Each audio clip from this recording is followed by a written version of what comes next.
ما هستم. فراموش نکنید این برنامه را از طریق چینل 31 استرالیا روز یکشنبه ساعت 12:30 نیز مشاهده بفرمایید.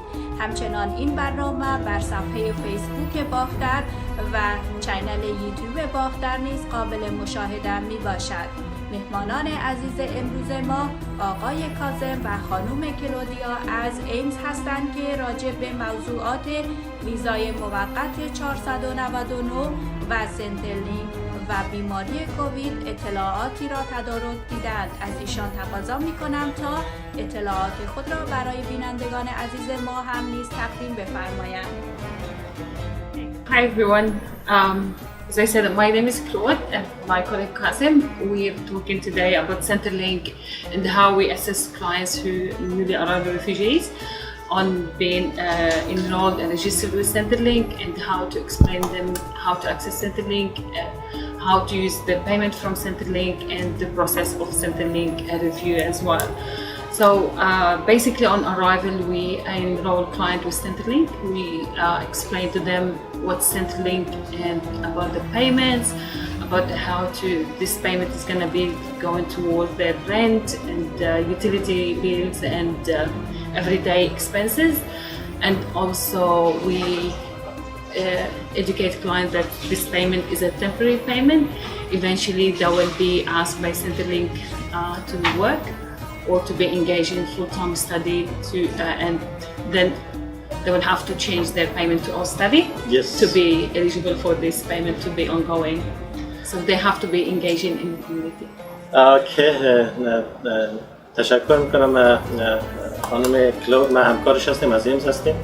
امروز درباره اشرافیت شما بعضی خدماتی که ایمز برای کسانی که تازه وارد استرالیا شدن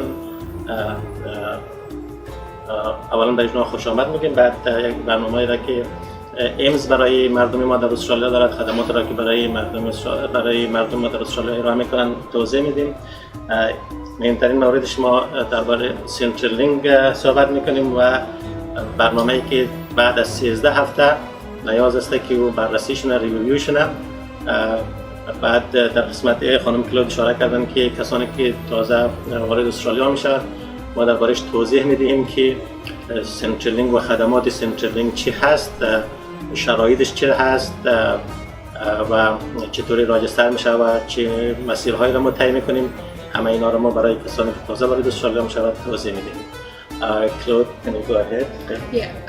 Part of ongoing and initial education with the clients for Centrelink is supporting and explaining to them about MyGov, how important to have MyGov app and to link their account on MyGov. And also we educate clients about the Centrelink 13-week review. Basically all our clients are exempt from any activities with Centrelink for the first 13 weeks. So within this 13 weeks, clients will be focusing on finding their own accommodation, going to refugee clinic to do general health checkup, and on the 13 weeks they will be contacted by Centrelink for a review. Okay. کسانی که تازه وارد استرالیا میشن اینا برای 13 هفته از گزارش دادن به سنترلینک معاف هستند. در این مدت اونا میتونن تمرکزشون ریاضی باشد که خدمات صحیشون انجام بشه، بخش مربوط به خانه چطور خانه پیدا کنند و دیگر نیازهایی را که در استرالیا نیاز است، خدماتی که نیاز است اونا رو دسترسی پیدا بکنند. بنابراین در طول 13 هفته اولی که در استرالیا میایید نیاز نیست که گزارش بدین، اما بعد از 13 هفته یک فرمی هست، یک همین برنامه سنترلینک ریویو که است باید انجام بشه. از سنترلینک به کیس منیجرتون زنگ میزند، صحبت میکند و شرایط شما رو بررسی میکند تا کجا پیش رفتید. در این حال یک از خدمات دیگه که ایمز انجام میدهد برنامه مایگاو است. ایمز به شما کمک میکند که چطور اکانت مایگاو را درست کنید و چطور سنترلینک خود را در مایگاو اکانت که است لینک کنید. یک از خدماتی که ما معمولا در اینجا برای شما ارائه میکنیم. As we said, like on the 13 weeks, clients will be receiving a review, a phone call from Centrelink. In that call, our clients' situation will be assessed if they are job ready or if they need extra exemption time, or in some situation clients will be exempt completely. It depends their family unit, if they have young children or health issues as well. So Centrelink on that assessment day, they will determine if client is job ready. If the client job ready, they will refer them to a job employment agency to be supported to look for work. در طول 13 هفته در اواخرش به شما از طرف سنترلینگ یک تماس به شما گرفته می شود، وضعیت شما بررسی میشه که آیا وضعیت چطور است در این مدت، آیا آماده از اینکه وارد شغل پیدا کردن شده اید، آماده از این هستید نیستید، یا شرایط کلی وضعیت چطور است. اگر بعد از بررسی به شما میگم که شما آیا میتونید جاب وارد جاب پیدا کردن بشید یا اینکه هنوز به شما وقت میدید که دنبال از این باشید که مهارت خود یاد بگیرید، مشکلات خود در اینجا برطرف کنید، بعد که شما را مجبور میکنن یعنی که به دنبال پیدا کردن جاب بگردید، به دنبال پیدا کردن کار بگردید در استرالیا. Also, part of the education we do for clients, explain to them about reporting, about the importance to report to Centrelink, to be mindful of the date, because if they miss a reporting date, they might be missing their payment as well. So having MyGov is very important for our clients, so they can report online, or if they can't have like MyGov, they can always call or report on Centrelink online directly. So again, it's part of the support and education with Centrelink work is engaging clients and teach them and support them how to be reporting independently. بله، یک از کمک هایی که ما به شما میکنیم، خدمات که به شما میکنیم که به شما آموزش میدیم که چطور که از به سنترلینک گزارش بدید، گزارش که 15 روز باید بدید، باید بهتون کمک میکنیم، یادآوری میکنیم که در کدام روز باید گزارش بدید تا خدمات سنترلینک شما قطع نشود. و این از طریق برنامه مایگاف که ما براتون انجام میدیم، یک مایگاف اکاونت برایشون درست میکنیم، باز شما کمک میکنیم که سنترلینک اپ خورد در مایگاف وصل کنید، باز اونمو درآمد خورد هر 15 روز اگر درآمد دارید یا ندارید گزارش بدید به سنترلینک تا خدمات سنترلینک شما متوقف نشود. Okay. So we're gonna talk about some of the challenges we've seen in the recent month for the new arrival for 4-9 visa. We have many clients who arrive without their IDs, a document, or they only have simply a photocopy of their IDs on their phone, and it was challenging in regard of the Centrelink application, opening bank account, and even to apply for IMI card. So we are working together one-on-one with the clients to support them on the best way to open bank account.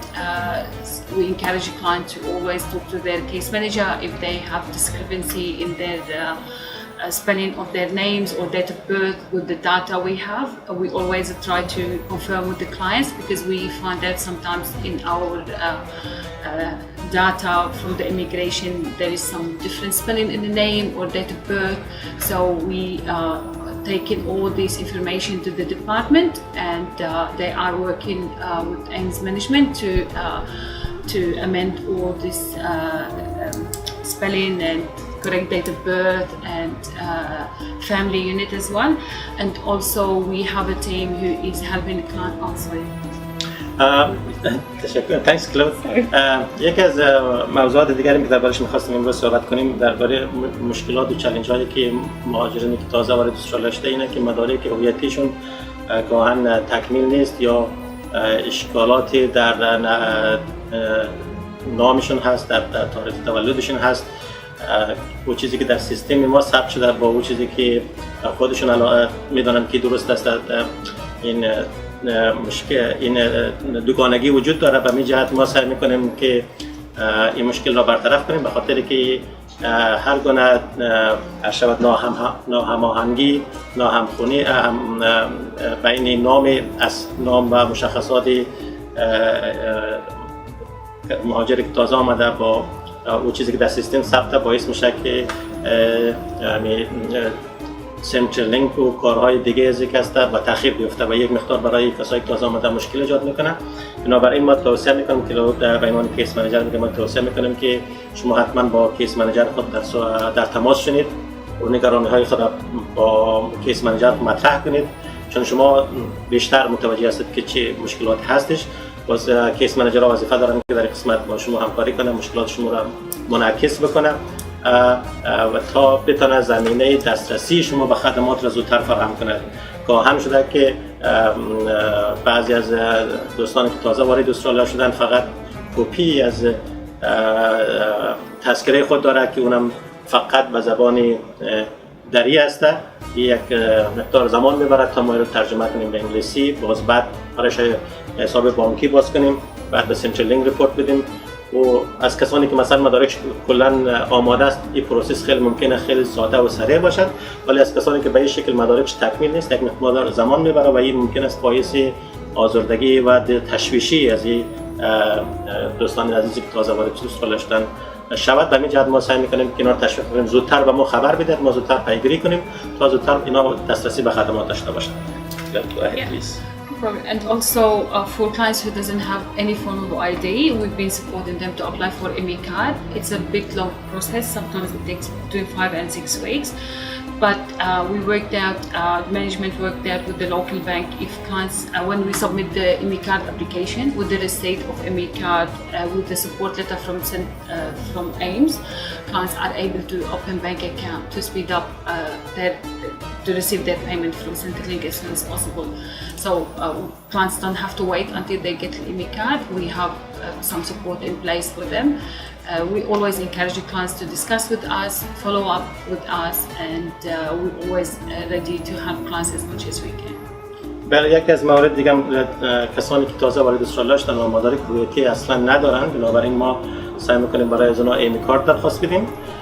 ایمی کارت یک پروسه زمانبر چون رسمی دولتی است، ممکن است 2 تا 5 هفته طول بکشد و برای از اینکه در این مدت یا بتونه بانک اکانت خود فعال کنه و هم با فعال کردن بانک اکانت خود بتونه خدمات سنترلینک را دریافت کنه، ما معمولا یک سپورت لیتر برایشون میدیم با همون رسیدی که برای ایمی کارت درخواست دادیم ضمیمه میکنیم و شما عزیزان را میفرستیم به بانک با ما همکاری کرده بانک اکانت برای شما فعال میکنه که بعدش هم میتونید خدمات سنترلینک را به شما دریافت کنید. بازم کلود تاکید کرد که اگر چنین مشکلات هست مدارک ندارید زودتر به ما خبر بدید، ما حاضر هستیم که کارهای شما سریعتر پیگیری کنیم. برسیم. So we're going to discuss a bit about COVID vaccination for all the arrival and how the support that is saved on arrival in the hub and in every different offices, and also how to explain to client how the vaccination and immunization certificate will be uploaded on Medicare system and on MyGov as well. So how can they access that certificate? دیگر موضوع که میخوام دربارش صحبت کنیم درباره واکسن کرونا و کسانی که وارد استرالیا شدن، اینا ما بهشون کمک میکنیم. کسایی که قبلا در افغانستان یا در جای دیگر واکسن شدن اونا رو مدارکشون اینجا سعی میکنیم که با مدیکر هماهنگ کنیم که اینا رو مدارکای آپلود کنه در سیستم و کسایی هم که هنوز واکسن نشده زمینه واکسن کردنش رو فراهم میکنیم که بتونه بعد از بعضی خدمات استفاده کنه. این موضوعاتی که ما میخوایم صحبت کنیم که کلود در این مورد بیشتر توضیح میده. Just want to go over the 449 visas who arrived recently and they were in the city, in the hotel in the city. They were supported nearly all of them to get the COVID vaccination while they're in the hub, and they were given paper certificate, which now clients are a bit stressed about it because they don't have it on their MyGov, because now they have MyGov and they can see the COVID. And as you know, when they anywhere they go to the shops, to local restaurant, they need to provide their certificate. So I have a few clients who are coming back and saying we don't know how to go. The school asking us about the certificate and shops. I always tell the clients about the system, how it's going to work. Unfortunately, us we can't upload it on. It have to go from the medical team who did the COVID test for them. They eventually will send it to the Medicare, and Medicare will upload it on the system. For now, they have to rely on their paper certificate. I always encourage my client to take a few photo shots about it and keep the certificate in a safe place to avoid losing the certificate, because it's very important for them now until they get the digital one. به خصوص کسایی که ویزه دارنده ویزه 449 هستن، اینا و در سیتی در هتل‌هایی که ما برایشون آماده کردیم، هتل‌های موقت، اینا را تشویق کردیم، زمینه واکسن شدنشون را در هب کسته فراهم کردیم. اینا میرن اونجا واکسن میشن و امور رسید کاغذیشون را فعلا میگیرن. باز بهشون کمک میکنیم، تشویق میکنیم که از همون روی سرتیفیکیت کاغذی که داره عکس بگیره، که خیلی جاها که میرم امروز نیاز دارم، مثلا شما هر جا که برید از سرتیفیکیت واکسن ازش میخواد. بنابراین اگر شما دسترسی داشته باشید در موبایل یا در هر جای دیگه میتونید به اونها نشون بدید، از اون خدمات استفاده کنید. منتها در این حال به شما آموزش میدیم که چطور عرض شود خدمت شما میتونید همین سرتیفیکیت واکسن خود را که از طریق تیمی که شما رو واکسن میکنه بتونه برای مدیکیر و بعد از اونجا در سیستم آپلود کند که شما بتونید به صورت دیجیتالش هم کس دسترسی داشته باشید. On the subject of COVID, when clients arrived and throughout the last 2 years as AIMS workers and AIMS service for refugees and new arrival, we've been delivering all COVID update and restriction to clients as soon as it happened in Victoria. We always call clients as soon as any restriction happened to make sure they are safe, they are aware of the changes, of the sudden changes of all the restriction. Always educate clients to be mindful about wearing a mask indoor as it is now in Victoria, and using the scanning into departments and shopping. So all these bits and pieces we encourage and we educate clients about all the restrictions for them to stay safe and to be up to date with the restriction as it goes.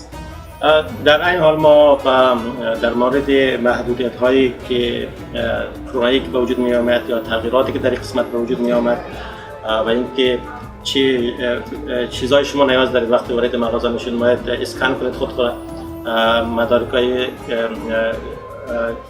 کویدی همین سرتیفیکیت واکسن خود همراه داشته باشید. ما همیشه این موارد را به کلاینت آموزش میدیم که بتونه راحت‌تر دسترسی به خدمات داشته باشید. بنابراین همیشه سعی کردیم در این مدت به عنوان عضو از ایمز تغییرات را که در قسمت واکسن میاد، در قسمت محدودیت‌های کرونایی میاد، به اطلاع کسانی که تازه آمده برسانیم تا اونها آپدیت باشد و از این تغییرات مطلع باشد. In the discussion about immunization, it's not only the COVID vaccination. Eventually, all the immunization history for everyone, it will show on MyGov. So families, refugee clients who come from overseas, sometimes they do have a vaccination certificate for themselves or their children. We explain to the clients when they do the refugee health assessment, the refugee nurses will upload this certificate on the system, so it will be linked to Centrelink and eventually it will show on their Medicare. For the families and clients who doesn't have any evidence of vaccination, actually all clients, everyone, on the refugee health assessment, they will do a blood test, general blood test, including a study of what immunization catch-up they require. So clients don't have to worry about the vaccination status, because I know there is a message from Centrelink, you have to update your vaccination history on MyGov, otherwise the family tax benefit will be affected. The message is clients are exempt for the first 6 months. So this way to allow them to start with their vaccination and to allow the medical team to upload all their vaccinations step by step.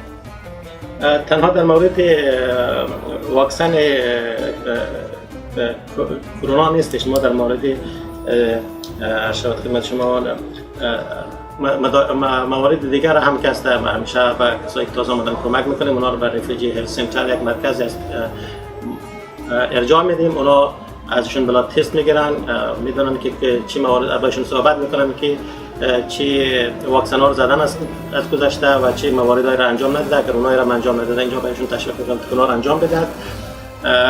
بنابراین برای 6 ماه شما از طرف سنترال لینک هم که هست معاف هستید، یعنی تا 6 ماه به شما زیاد فشار نمی آورد که حتما امیونیزیشن هیستوریش که است آپدیت باشد.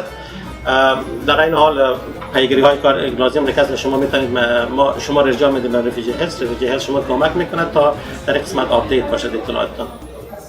Okay. Maybe we're gonna cover a bit about visa extension and requirement. I think there is anxiety and uncertainty of what's gonna happen within the clients about what's going to happen next about their visa. As we all know, recently the government extended the 449 visa for 1 year for November 22nd, and it will be automatically extended for all the clients.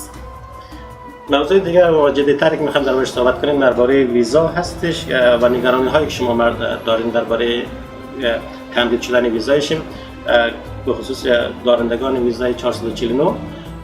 و شما باید بگم که دولت به صورت اتوماتیک است ویزای شما رو برای 1 سال دیگر تمدید کرده و شما تا 30 نوامبر 2022 ویزایشون تمدید شده. به همین جهت دیگر نگرانی نیستش.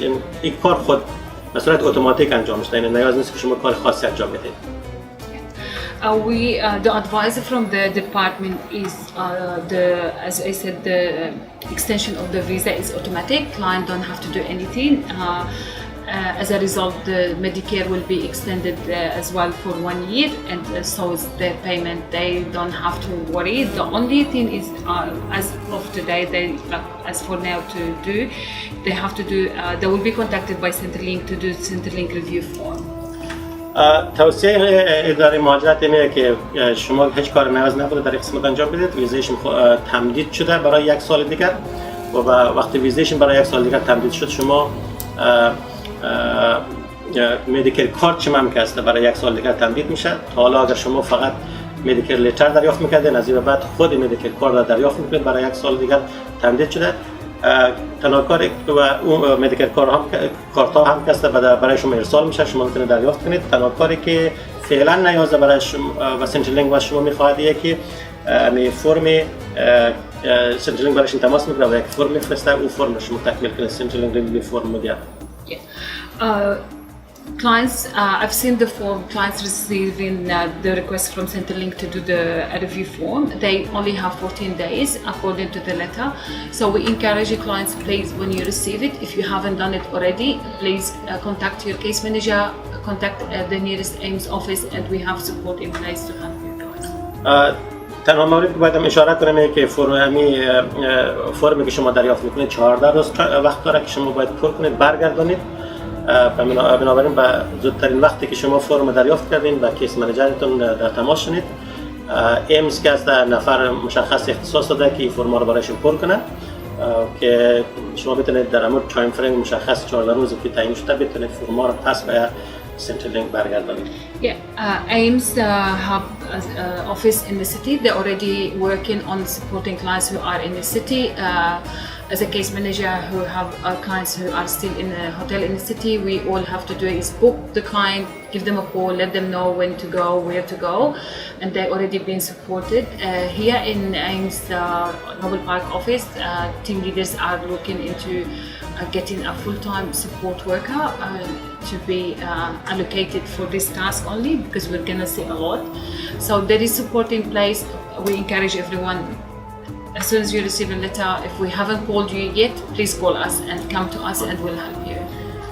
بازم تاکیده که دمو وقتی که فرم دریافت میکنید فرم با کیس منیجرتون در تماس بشید. کسانی که در سیتی هستن دفتر سیتی در حق نفر مشخصی کار رو برایشون انجام میده، شما رو در تکمیل کردن فرم کمک میکنه.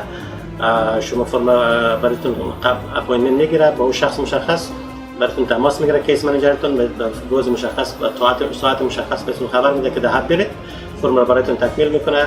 در بخش آفیس ما در نوبل پارک تیم لیدر مسئولین در مالزی است که یک شخص را استخدام کنه در این بخش که این کار را برای کسانی که در ساوث ایست ملبورن زندگی میکنن ما این بخش هم بتونیم کار رو پیش بریم، چون یک کار زمان بر خیلی تایم میگیره این کار. ما مجبور هستیم یک شخص دیگر استخدام کنیم، ولی کار رو حتما برای شما انجام میدیم. در قسمت تکمیل کردن فرم ها ایمز شما را کمک همکاری میکنه.